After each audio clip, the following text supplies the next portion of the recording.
Camera's on. Oops. Oops.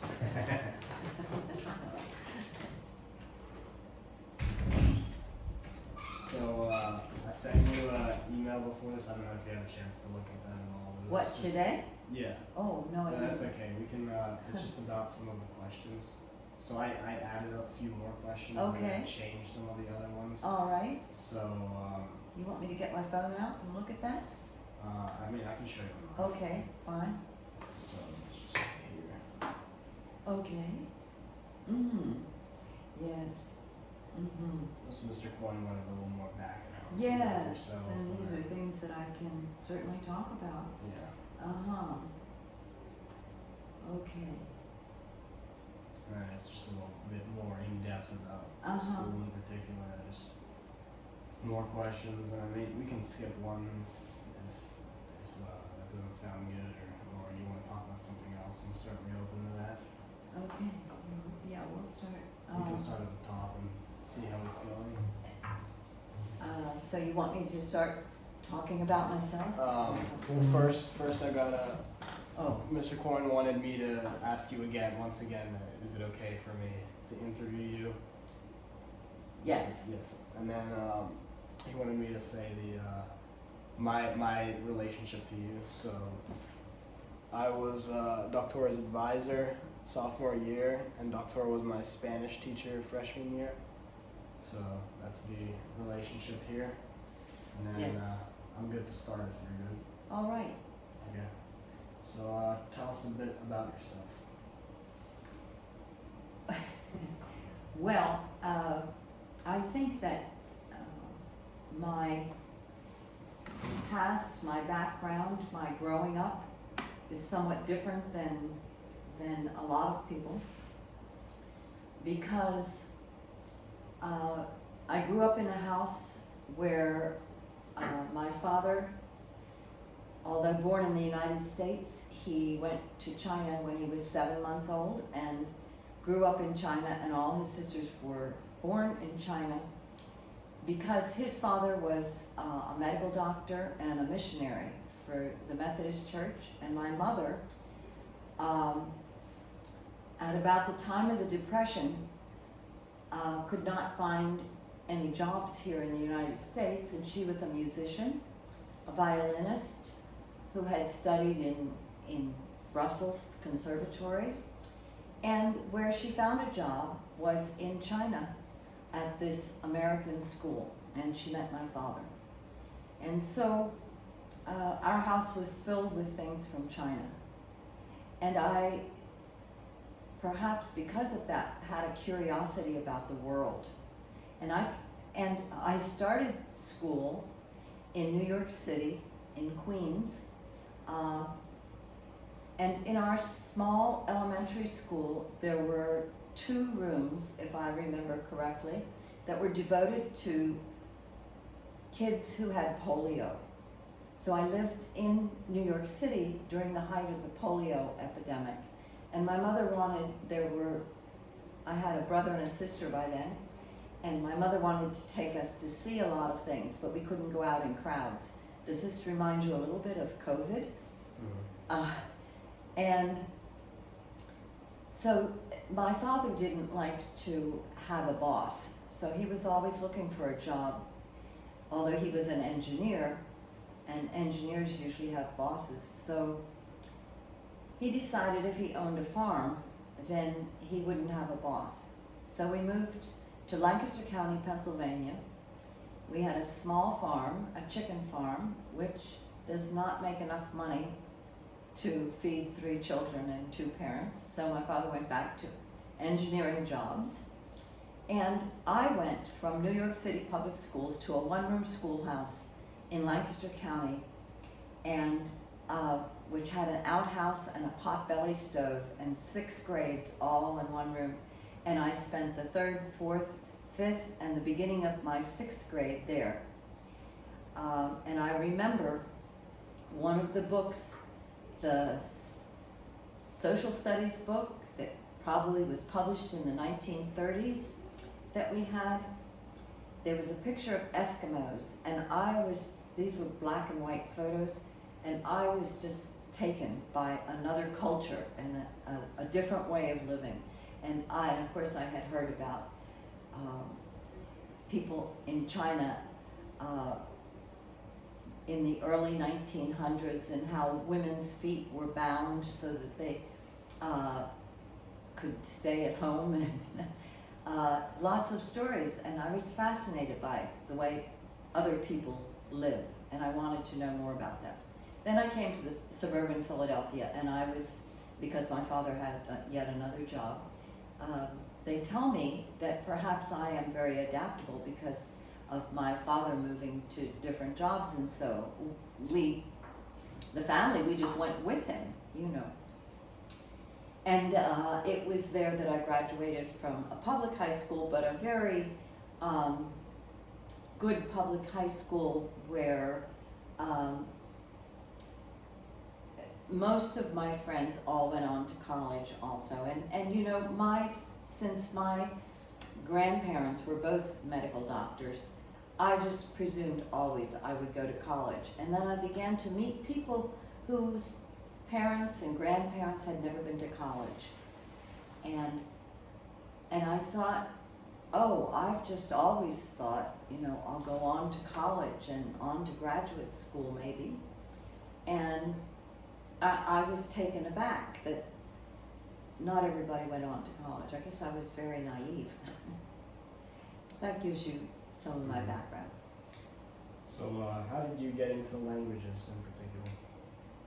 Well, my father's first language was Chinese. And I think that was because his mother was very busy and they had a Chinese nursemaid, and she was the one who interacted most with my father. And when I went to high school, the first year that anyone could take a language was the 9th grade, and that was only Latin. And my father said, don't take Latin. Take general business training because you'll be a great secretary. And I thought, okay, I'm going to be obedient. And then when I was in my sophomore year, I had a course in French, and I fell in love with it. And I fell in love with it so much that I wanted to take Spanish as well. And so starting in the 11th grade, I had both French and Spanish. And as a result, after I took biology, there was no more room for sciences. So that's how I got into languages. Mm-hmm. Did you have any mentors when you were in high school or college that made you want to teach later in life? That made me want to teach? I think that my mother was probably the one who made me want to teach most. My mother was doing a lot of teaching in our home, piano and violin. Mm-hmm. And I would see her sitting beside these students and being so patient. And I particularly remember if I would have some friends stay overnight on a Friday night, and then Saturday morning we'd wake up. My good friend just reminded me of this on a phone call about 3 days ago. The violin lessons would start early in the morning on Saturday morning, and we would wake up to but my mother still had such patience. And I learned that being a good teacher is having a lot of patience, and the care and concern that she showed for her students. And I think that probably rubbed off on me. And then I did have my first French teacher in high school, and my first Spanish teacher were very, I think, instrumental in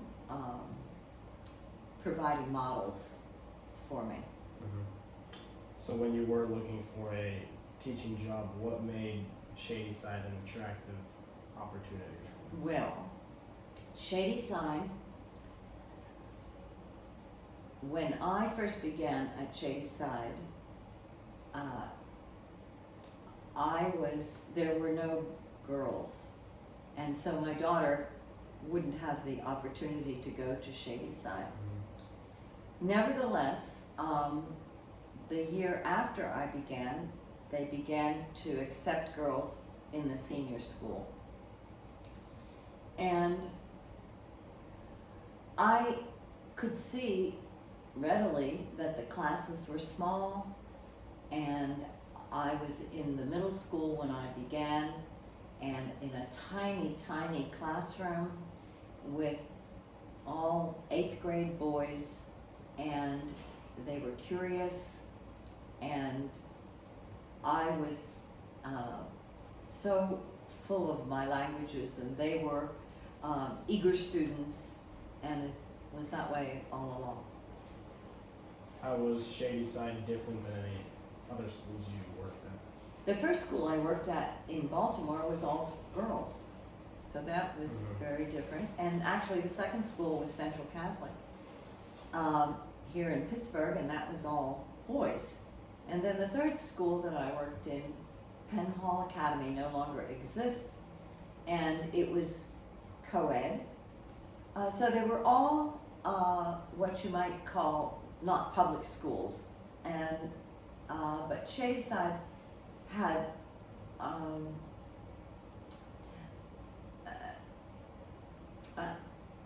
an interesting history. I thought Central Catholic also has a very interesting history, but it was a job where I could. The school, Penn Hall Academy, decided financially it was collapsing, so I needed to go somewhere, and I decided this would be a good fit. So what did you like the most about working here at Shadyside?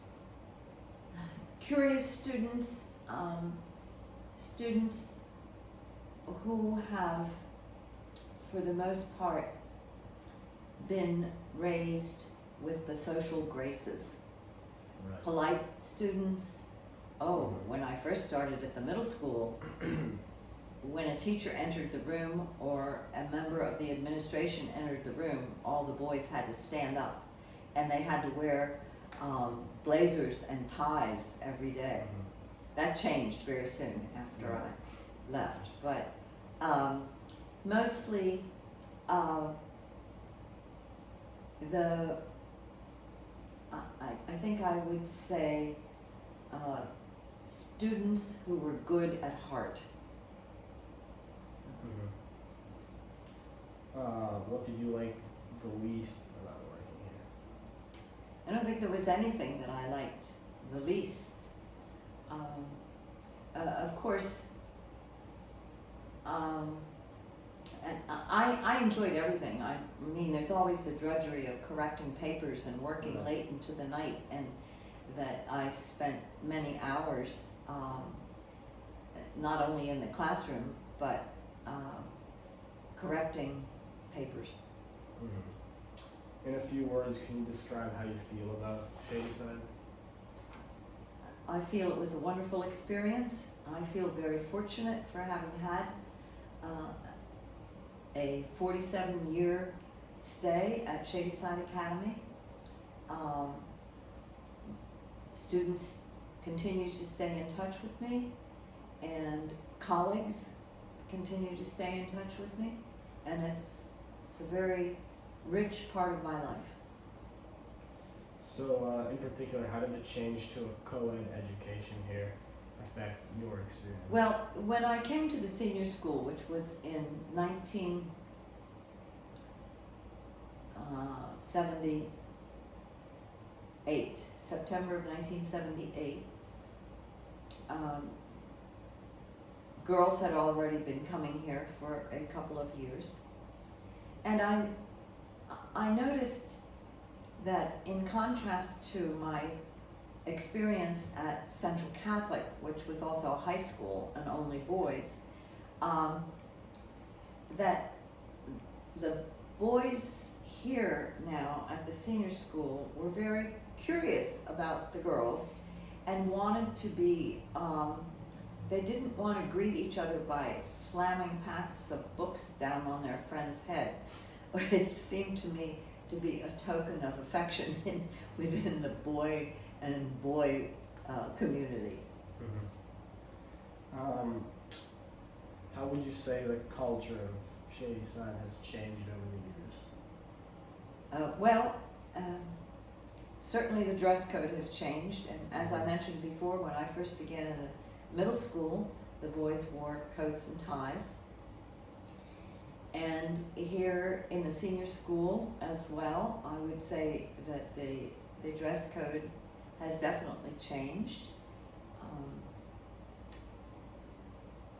As I came onto campus right now, I noticed, of course, it is mid-May and the temperature is in the upper 80s today, and numerous students had on shorts. It seems to me that perhaps that could always happen at the end of the year, but I just think that the dress code is much more relaxed, and of course styles change all the time, and I think it's very difficult to maintain a certain dress code if students naturally are also aware of styles and they want to emulate the styles that they see, which are not necessarily okayed by the dress code.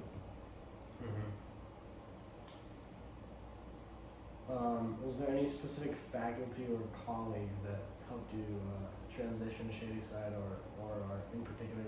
It helped me transition to Shadyside? Yeah, or are in just overall. Well, when I was in the middle school, I was the only language teacher, and most of the teachers were males, and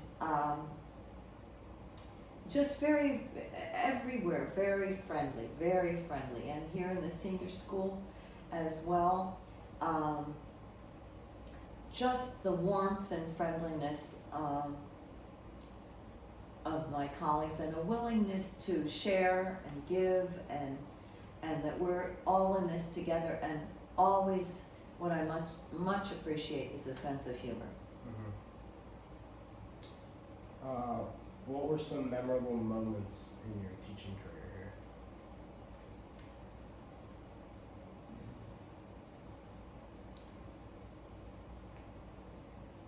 Perhaps the most memorable moments have been with exchanges with other schools, and taking Shadyside Academy students and having them live with a family either in France or in Spain, and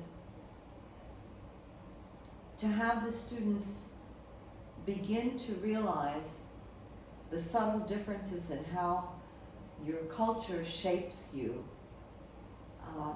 and that your stomach, for example, may get hungry at a certain time, but maybe dinner is not going to be until 10 o'clock. Or maybe wine is going to be served at the meals. And to watch our students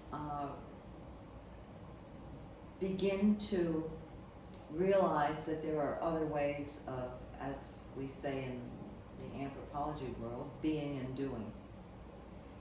And then, of course, I also have a life with Chiapas, Mexico, and I've taken 5 different groups of students to Chiapas, and of course these were not, I would say, immersive exchanges where you could come and live with a family, although there were some aspects of that. But of course, the population in Chiapas was unable to come here, although the woman who worked with me most closely teaching Sociale, she did come here, and that was very, very special.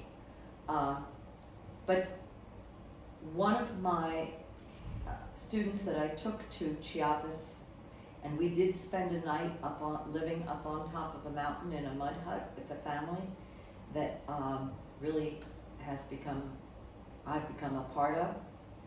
And he said he realized after climbing up that mountain and staying in that mud hut that when he opened his suitcase, he had more in his suitcase than they would ever have in their lives. And he wrote his college essay about that. And that it's just students becoming aware of other ways of being and doing that don't necessarily mean that somebody else is inferior or superior, but that there's different ways of handling life.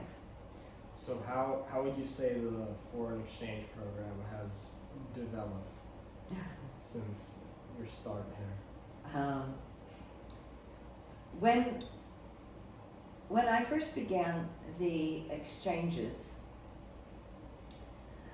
I worked through a company that was called CIEE, the Center for International Educational Exchange, and they were mostly affiliated with universities, but they also had a high school component, and they would find a partner school for you. And our first partner school was 10 minutes outside of Paris, and it was just the best location ever. We were 10 minutes by train from the Eiffel Tower, and we would go into Paris every day and then come home to the families, and on the weekends the families would take their own children and our exchange student with them wherever they went, and it was wonderful. And then our Spanish exchanges, we stayed with the school in Paris for at least, I think, 8 years or more. And our Spanish exchanges were difficult to maintain. We had one in Costa Rica that then, you see, if you don't have somebody on the faculty that is willing to give their life to this, and it takes lots of extra hours, and if that person goes on to another school, then there's nobody else is willing to say, yes, I will do it.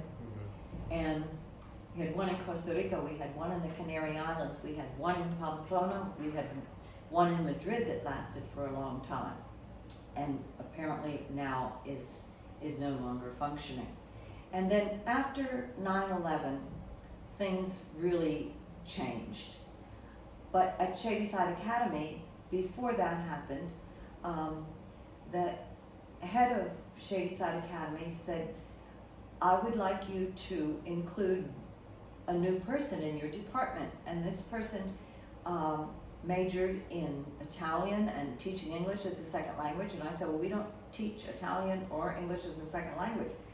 And the head of Shadyside said at that time, the president, but you could certainly use somebody in the international program. And I said, wow, I sure could. And so I was able to release myself a little bit from doing both the French and the Spanish exchanges. And then after she left, another person came and she said, we don't have to go through this organization. I can organize this all myself. I've done a lot of travel organizing, and she was from Colombia. And so I said, okay, go for it. And that was also at about the time of 9/11. It was actually in 1999, and then 2001 was when the World Trade Centers were hit. And CIEE, a lot of high schools said no more exchanges. And Shadyside Academy didn't say that. CIEE said, but the school in Paris can no longer be with us. It costs the students too much. We had to raise our prices by 50%. They can't afford it. But we have this school in Bordeaux. And then CIEE, we got connected to them, and it's still to this day wonderful. But CIEE was no longer doing it, so we were doing it all ourselves. And then the person here at Shadyside who was arranging all of the exchanges has now left. And so we don't have anybody right now arranges the exchanges. But I have every hope that that is going to change, and I think that I think it's so important for Shadyside students to become aware of the rest of the world, and I know you agree with me on that. And I think that will continue to be the case, but the world situation right now is very fragile. So we can only wait and see what's going to happen. So what was your role in foreign exchange program? My role? Exactly. Well, I first before I started the school exchanges, I took students on many tours. Not only at Shadyside Academy, but prior to Shadyside Academy. But I thought there must be a better way, because our students are so curious about the architecture, about the art, and whereas I would see us traveling on buses with students from other schools, and it was like you couldn't take the United States out of the other students. They still wanted to be eating hamburgers all the time. And our students were willing to open themselves up. They were curious, and they had a better handle of the language that they were studying. And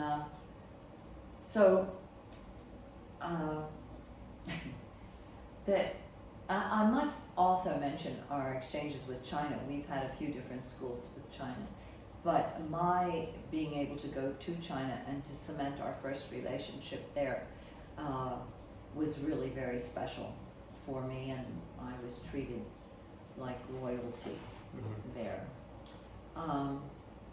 And we did have exchanges with Italy, and of course we've never taught Italian, and we were unable to maintain that for various reasons. And Germany, we've always had very dedicated German teachers who really wanted exchanges to happen, and we've had very wonderful exchanges with Germany. But all these things, I think, are in flux right now. And COVID was very difficult with this. So you taught a bit with COVID. How was that? Yes, I did. I was thinking about that today, because it seems that so many people are beginning to realize that the effects of COVID didn't just end. Like today, I guess, is the official ending of calling it a pandemic, and the official end for the United States, but it has not come to an end, and particularly the effect on classrooms and students of your age. And I think Shadyside Academy went about dealing with COVID the way many other schools wish they had, and that is to remain open. Yes, in the spring of 20, we closed the school, and that was a state mandate that happened I don't think we came back from spring break. And then it went through the end of the school year, or almost to the end. Yeah, I think we switched to pass-fail there, and then that's it. We never came back. I think even in my retirement, I'm having, on a daily basis, a greater and greater appreciation for social interaction. Right. I think that humans crave social interaction, and I have always been sort of an independent person. My parents, I didn't see them as like everybody else. We didn't eat white bread, we didn't eat bologna. My parents weren't real social, and so I felt like I didn't really, maybe I'm a bit shy in some social situations, and I thought maybe social interaction wasn't so important. But you begin to see with COVID, and now I'm beginning to see even more and more how much I appreciate my social interactions with people now that I'm not here in the classroom and with colleagues. every day. So I think that was, the COVID made it very difficult. Going back to the language department for a second, has there ever been any, throughout the history of the academy, any thought to maybe add another language? Or Well, yes, we entertained teaching Arabic for a short time. You know, we didn't always teach Chinese. Right. We used to, in the middle school, teach French and Spanish and Latin. And then when it was decided that if you really wanted students to be ready in Chinese to take the AP exam, they had to begin at the middle school age. That 4 years in high school wasn't enough to prepare them, because you're not dealing in the same alphabet. It's such a radical change from English. So it was decided, and I can see it was at a time when our relationship with China was very productive. And now, as I speak to you, our relationship with China is much more problematic. And I can see that the offerings in language that we have depend on a number of factors. As one of the administrators said to me a few years ago, after coming back from a scheduling conference, well, if we just taught Spanish, scheduling would be very easy. And that is true. You wouldn't have to have people who take French and people who take Chinese and adapt their schedule according to how many classes there are in that language at that level. So I think that German, Western Pennsylvania is a hotbed of German heritage, and also the study of the German language. And we have maintained German through fits and starts, and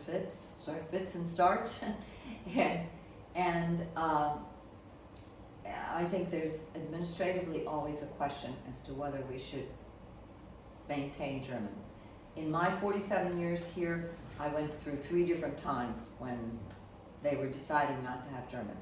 They were deciding not to have French at one point, but that never happened. And we're very happy with that. We're very proud in the language department that we teach 5 languages here. We are very proud of the diversity of Shadyside Academy and the increasing diversity of students at Shadyside Academy. And so the ideal would be to have a thirst for other languages.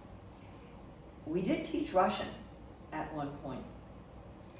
And of course that changed too, and it's a whole political situation that changes. One of the great language teachers here was a Russian Orthodox priest also. Do you know about him? No? A very interesting person who has since died. And now with translators on your computer asking you if you want to translate something, I think that the general public might think that it's easy to simply turn on your translator and you've got another language at your hand. But if you aren't also familiar with the culture and familiar with what we call communicative competence, it's going to be very difficult to work in another language. We should continue vigorously to have 5 languages at least at Shadyside Academy. I think 5 is the maximum. It's hard to divide a student body of 1,000 or 500 into more than 5 parts. Was it originally, when other languages were offered, was it originally maybe hard to get students to switch languages or try a different language other than the ones originally offered? Or? You know, it comes and goes. Right.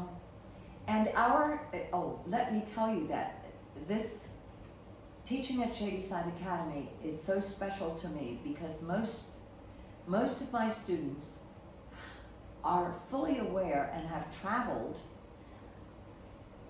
to the world beyond Western Pennsylvania and the world beyond the United States. And so students from Shadyside Academy have a curiosity about these other places, and because their appetite has been whetted for that. Whereas in other schools, and perhaps this is no longer the case, but people would say, why do I have to study another language? My parents came from Italy, and my grandparents came from Italy, and we're told not to use that language. And we only speak English at home. So we're dealing with that. Times changed. Right. Do you have anything else to add?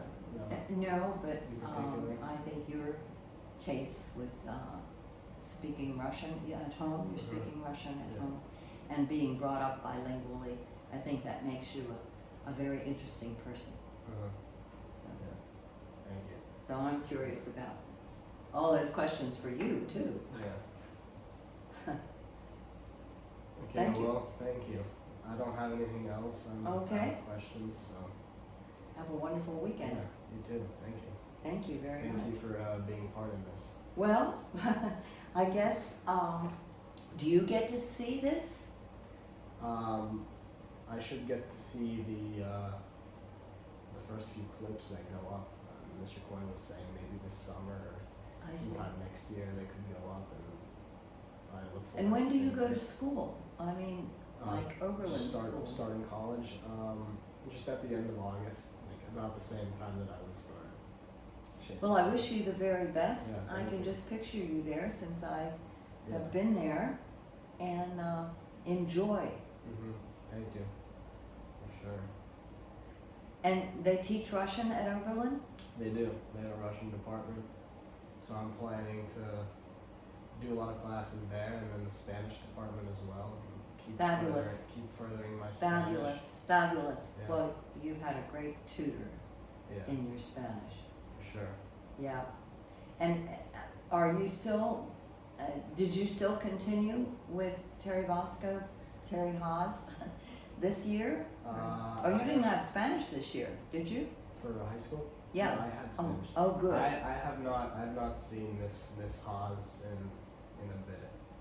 Okay, like, well. since last So year.